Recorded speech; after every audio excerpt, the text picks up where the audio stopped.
सूरज की हल्की किरणें नदी पर पड़ रही थीं। पानी में सुनहरी चमक थी। गांव में सुबह की चहल पहल शुरू हो चुकी थी, लेकिन हरीराम के घर में हमेशा की तरह आज भी कड़क आवाज गूंज रही थी। दो भाइयों की ये कहानी यहीं से शुरू होती है।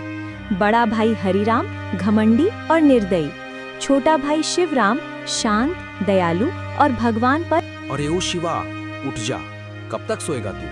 देख, जब तक मैं जिंदा हूं तुझे आराम करने का हक नहीं। घर मेरा, खेत मेरा, और तू बस मेरी दया पर जी रहा है। जी भैया।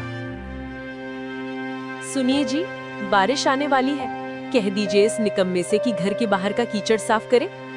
लोग हंसेंगे अगर हमारे घर के सामने गंदगी दिखी तो। सुना ना शिवा, जा कीचड़ साफ कर और मवेशियों के लिए चारा भी काट ला। जी भैया, अभी करता हूँ। बारिश की बूंदें अब तेज हो चुकी थीं। आसमान में काले बादल छा गए थे। गांव में सब अपने घर मजबूत करने में लगे थे, लेकिन हरीराम अपने खेत और मवेशियों की चिंता में डूबा था। सुन, अगर नदी का पानी घर तक आ जाए तो पहले मेरे मवेशी बचाना, समझा? तेरा सामान तो वैसे भी कोई काम का नहीं। जी भैया, जैसा।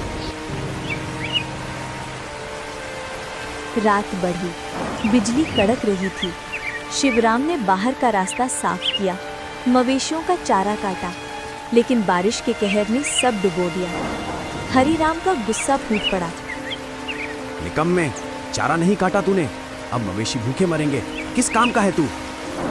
भैया, बारिश बहुत तेज थी, माफ कर दीजिए। निकल जा यहाँ से।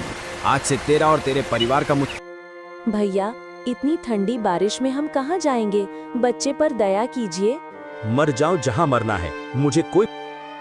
उस रात शिवराम, राधा और उनका बेटा बंसी घर से बेघर हो गए। ठंडी हवाओं में तीनों कांपते हुए नदी किनारे पहुंचे।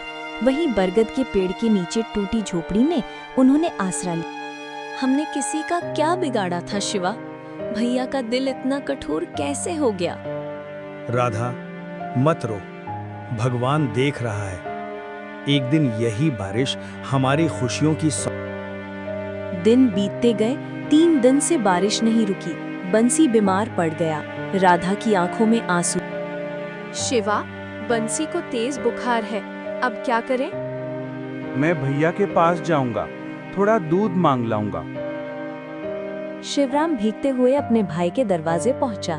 अंदर हरीराम और भगवती गर्म दूध पी रहे थे। भैया, बंसी को तेज बुखार है, थोड़ा दूध दे दो, उसकी जान बच जाएगी। मरने दे उसे, मुझे क्या फर्क पड़ता है।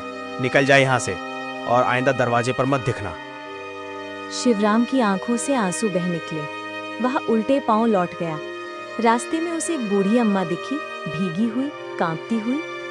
बेटा, कई दिनों से कुछ खाया नहीं, लोगों ने कुछ नहीं दिया, अब ये शरीर भी जवाब दे रहा है। अम्मा, लीजिए, ये 2 आलू हैं, थोड़े सड़े हैं पर खा लीजिए, शायद ताकत मिल जाए। आंसुओं के साथ मुस्कुराती है। बेटा, तूने अपने बच्चे का हिस्सा मुझे दे दिया, भगवान तुझे बहुत देगा। जा, तेरा सपना अधूरा नहीं रहेगा। शिवराम आगे बढ़ा। जब वो झोपड़ी के पास पहुंचा, वहां टूटी दीवारों की जगह एक पक्का घर खड़ा था।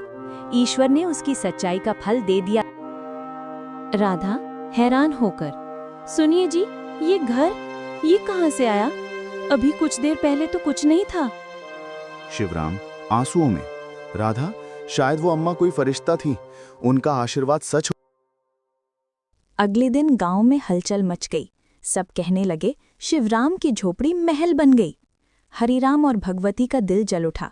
वे उस बूढ़ी अम्मा को ढूंढने निकल पड़े, लेकिन उन्हें कहीं कोई नहीं। हरीराम और भगवती की आंखों में अब पछतावा था। उनका घमंड राख हो गया। उधर शिवराम, राधा और बंसी अपने नए घर में सुखी थे। अब उनके पास सिर पर छत थी, दिल में शांति थी और भगवान के प्रति गहरा विश्वास। कहते हैं, नदी की धार और इंसान का लालच, दोनों का कोई भरोसा नहीं। नदी मिट्टी बहा ले जाती है और लालच इंसान का अपनापन।